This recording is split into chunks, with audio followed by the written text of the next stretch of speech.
Ladies and gents, PepperBelly here, and I'm a little late to the game. I'm gonna be totally honest on this video because Hell Week for Interstellar Marines and Update 19 has already been released for about a month now. It came out I think June 14th and it's now July 14th, so it's been exactly 30 days.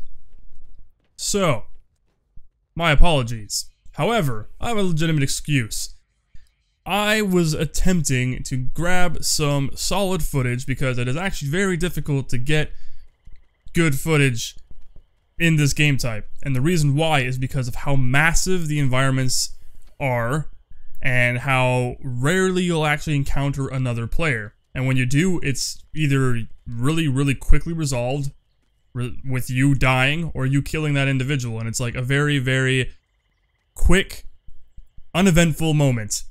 However, I'm talking about that from a viewing standpoint. When you're actually playing the game, it's insanely intense. You're scared the whole time. You're afraid you're gonna die. You don't know when you're gonna run into someone. It's incredibly stressful in a very good way, which I'll get to in a bit. So I tried to acquire some footage, and ultimately I just ended up deciding I'm gonna go with just generally long, boring, tedious gameplay because with a few kills I've gotten thrown into the mix.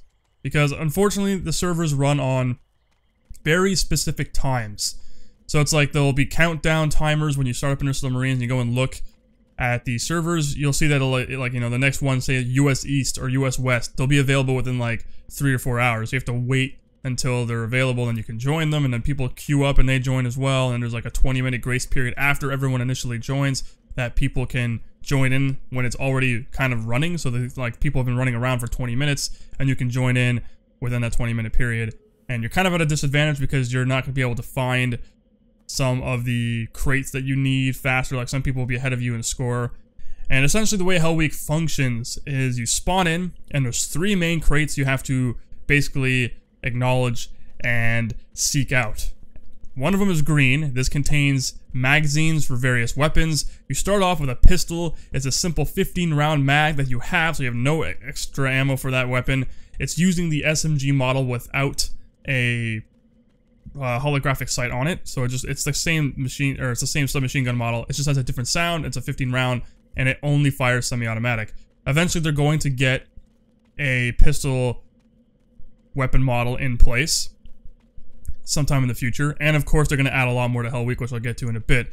So you start off with a pistol. You got no ammo except for the 1 magazine you already have in your weapon. Generally you won't be running into people right off the bat, which is a good thing because the maps are very massive and there's a ton of spawn points and there's not that many people. Although the servers allow up to 64 individuals, the most I have ever played with was probably 15. There's not that many people playing it, so you got these huge maps. There's 9 different maps pretty much connected together, 9 different environments, and they're all outstanding. I'm gonna be totally honest.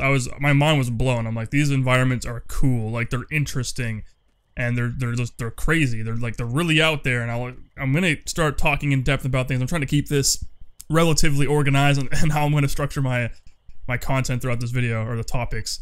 So you start off with your weapon. You run around, you seek these crates. So you got the green one, which I say contains magazines and ammo for your various weapons.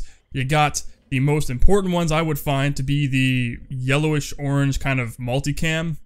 And essentially, they contain the combat points you need to acquire to stay ahead of the game.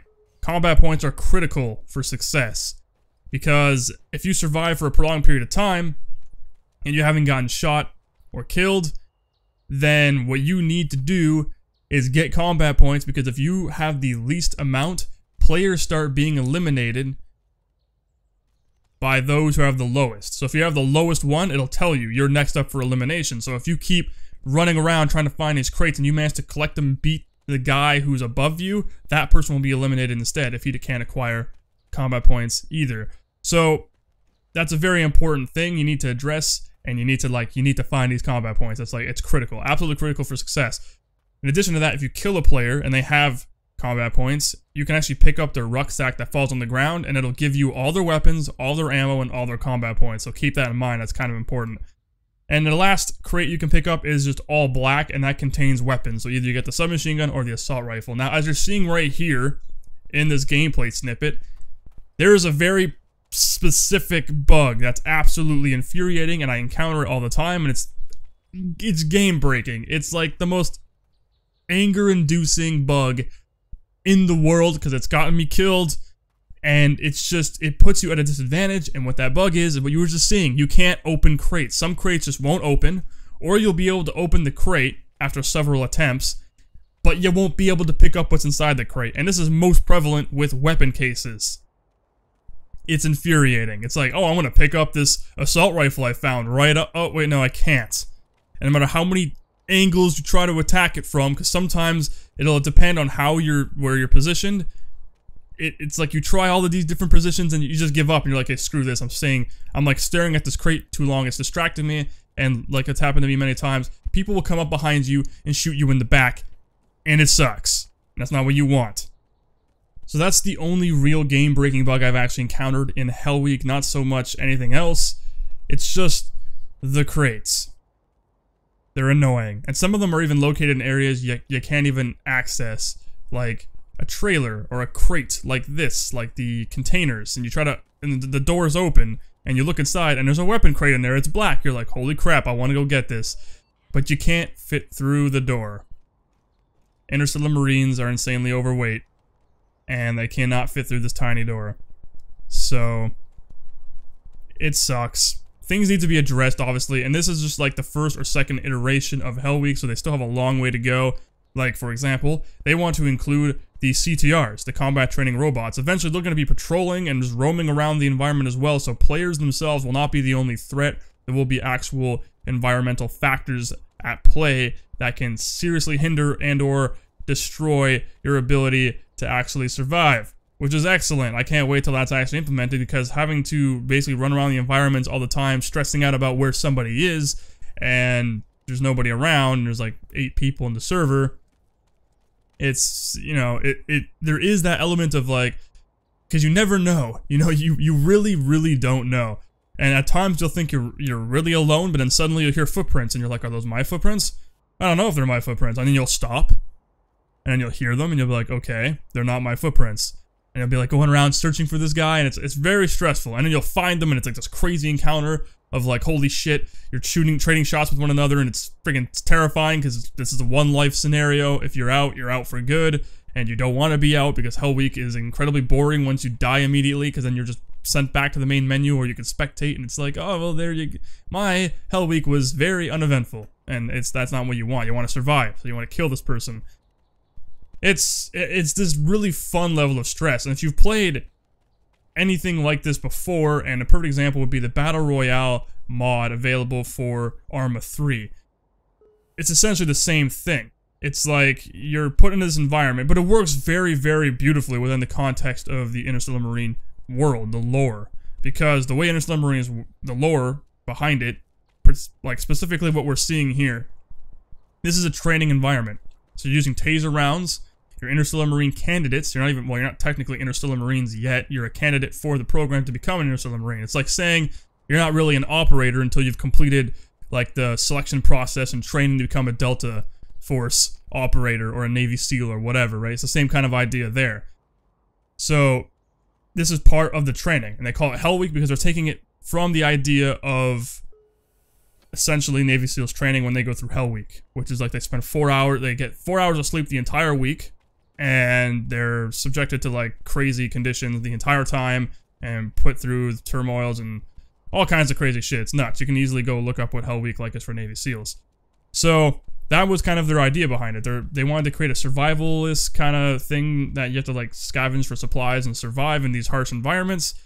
At the same time, you got to deal with other threats that are around. So it's like this ultimate form of survival. Like, I mean, this would be a hell of a friggin' fun, like, paintball arena. I mean, if this was an actual thing, this would be awesome recreationally. You know what I mean? Like, if you could just make a map like this in real life underground and just give everyone taser guns and these crazy exosuits, and just have people just run out and just kill each other, like, for fun, like, that would be a really fun recreational idea. It'd be super expensive, but I mean, like, this would be something that would absolutely be amazing. But as a training tool, it's a very viable thing, and it makes sense because all of this takes place underneath the Nevada desert. So you got the internal training facilities that are under the ground, So they're simulated environments. And the way Hell Week operates is you got 9 separate locations all connected together. The one in the center is essentially called Hell. And the way it's going to function in the future, because right now you can go anywhere and it's very simple. The last 4 remaining Marines win. It's like, there's not too much incentive to engage one another. And the way they're going to rectify this in the future is by essentially doing the same thing that Battle Royale's mod for Arma 3 does, which is force the players into smaller and smaller zones, congesting each other so that they have to confront one another. And the way it's going to work is that eventually it's going to turn into certain environments will close down, and then towards the end of the game, everyone has to go to Hell, which is the area in the middle, and fight out the remaining soldiers and remaining candidates, and try to survive, just generally to be the last one standing. The last 4 guys standing wins, and that's the idea behind it. So the environments are vastly different, which is incredible. You got thick forests, you got jungles, you got mountainous terrain, you got subarctic weather areas, you got canyons, you got Hell, which is like volcanic stuff, you got a lunar map, so you're like in space on the moon, which is nice. There's all kinds of different environments, and they all look just stunning, and they're huge. I don't know the size of them particularly. Like, I remember hearing, I don't want to call out a false a judgment, like a false fact. Like, I'm thinking it's 2 kilometers squared, but I don't quote me on that. It could be just a kilometer squared, or it could be like 500 meters squared. Like, I don't know, but they're huge. Like, they're massive. They're big enough. Like, from looking from one side to the other, it's like you can't even see like, they're huge. Huge environments. And they look stunning. So, I mean, I love it already. It's like, it gives you such an idea of what could potentially come in a full-fledged release of Interstellar Marines. What Interstellar Marines can look like campaign-wise. Like, all these environments give you an idea of places you can be, planets you'll visit, missions that you'll undertake. It's like there's so much potential in this game. And looking at Hell Week, it's like they had to basically show you. It's like it's a simple PvP game mode that functions in a accurate way to the lore. So it makes sense within the context of the game. And it doesn't detract from what they're trying to achieve, which is a good thing, because that was what I was really afraid of. I almost felt like they lost their way. And when I say that, I mean, it almost feels like when they mentioned it, when I first heard of Hell Week, I was kind of like, what is this? Like, I don't want this. Like, I'm gonna be honest, I was very, like, not intrigued in the slightest. In fact, I was kind of disappointed. I'm like, what is the point of this? Like, what is it gonna do? But I understand what they were trying to do, what they were trying to achieve, because right now, everything that 0 Point Software is doing is to basically make assets available for game development. So all the tools they need, all the assets they need to further develop this game, when they launch big projects like this that aren't really specific or really benefiting or expanding the campaign or co-op in a very significant way towards developing a finished product, they're just trying to create all the tools and assets they need. And projects like this let them do that.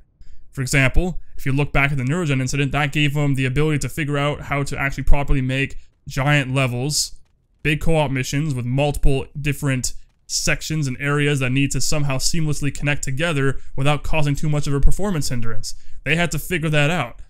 That allowed them to figure it out, and now they're able to actually make these environments that are massive but don't destroy performance in a way that would you would traditionally expect in such a case.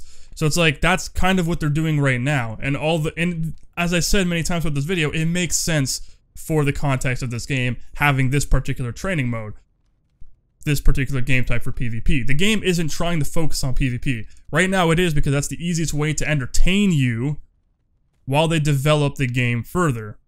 If you were making, example, let's look at Ground Branch. Alright, when Ground Branch's tech preview first came out, it was a simple, like, 2 or 3 maps, and you had customization, but, you know, you can shoot targets, and that's all you had to do. Once you do that enough, you're going to be, okay, there's not enough content here to keep me interested, and I don't want to play anymore. You get bored, right? It's the same kind of idea. Now, Ground Branch also has multiplayer functioning, but it's a little kind of finicky. It works. I've experienced it somewhat. I'm going to get a video out at some point. Trust me. But the point is, they want to keep you entertained with something to do, and PvP is the easiest way to do that. All you need is simple, effective gameplay that is, at its core, fundamentally working. So it's not broken, it functions properly, it does exactly what it's intended to do. And then you develop and just throw things in on the side to gradually increase everything you need to be able to actually finish producing the game you want to make.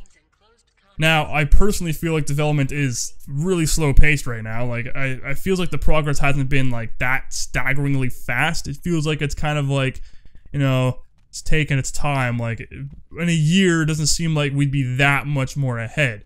But right now, they're currently switching from Unity 4 to Unity 5. And that's something that's kind of exciting, because they've already said the performance increases up by up to 2 times. And they had like a video showing global illumination tests. Like, man, the potential for graphical fidelity, like the visuals of what this game can look like, especially with Unity 5. If you guys actually seen Unity 5, the demos they had even a long time ago showing the internal structures of like some of the maps they made for the demo, not from Interstellar Marines, but the guys behind Unity. And they showed like the inside of like sci-fi looking type of spaceships and stuff. And it's like, it looks super impressive. Okay, like the graphics, everything, it's like Alien Isolation level visuals, but a little bit better, you know, with proper global illumination. Like, it looks stunning. So it's like the potential for them to actually really polish this game off graphically in the end is immense.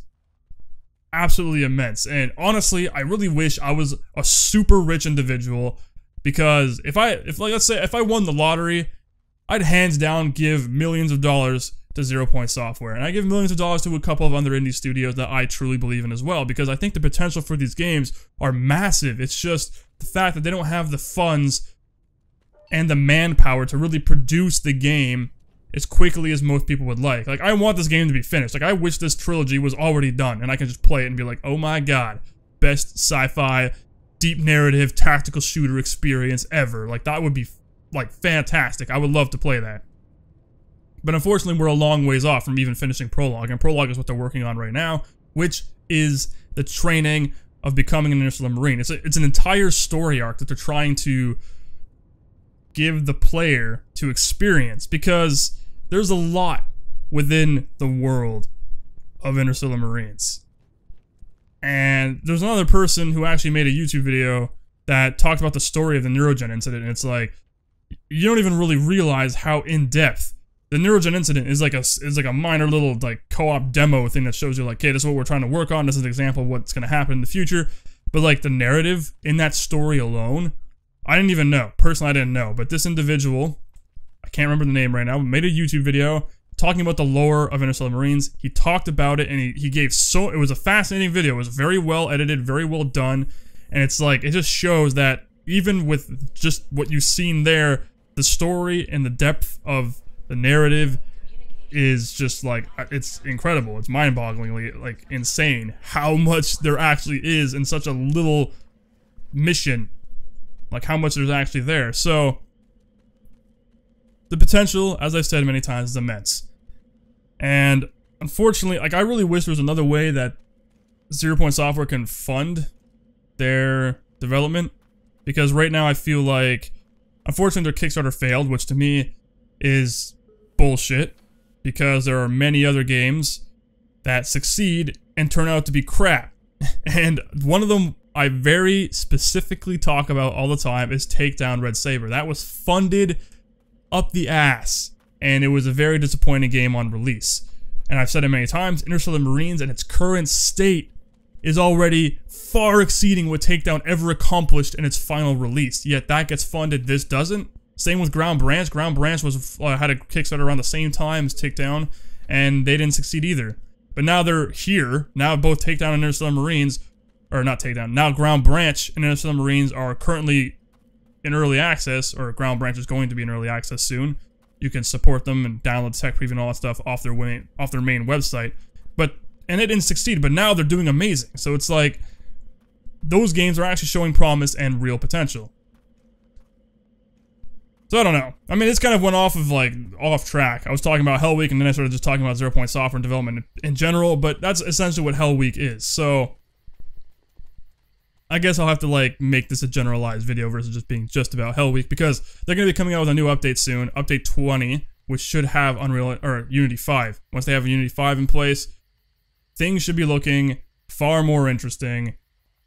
And I'm looking forward to seeing how that's going to actually transfer. Like, I mean, it's not going to change the game significantly, like graphically. You're not going to see a huge graphics and performance, or a graphics increase. You will see a performance increase, but that'll pretty much be it. But that's kind of critical because, you know, some areas are still, like, you go into Resort, for example, and I remember Resort being one of the most degrading performance-wise in Hell Week.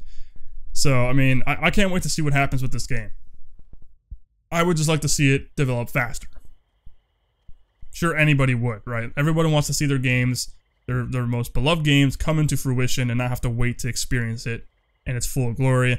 Because who knows? What if I get hit by a bus tomorrow? Then I'll never get to experience the game. You know, it's shit like that. You want to play it. You want things to happen now because people are impatient, and I understand that. But you got to try to be patient with games like this because the developers are really communicating it to everybody. They really are involved in the community, and they are trying to develop something good.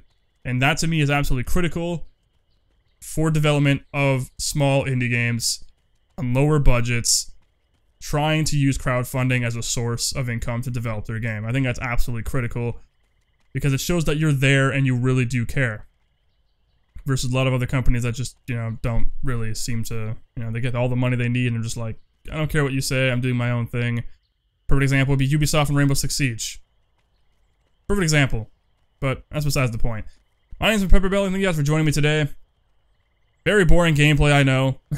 Nothing happens, but that's kind of what Interstellar Marines Hell Week kind of looks like. I'll see you guys on the next one.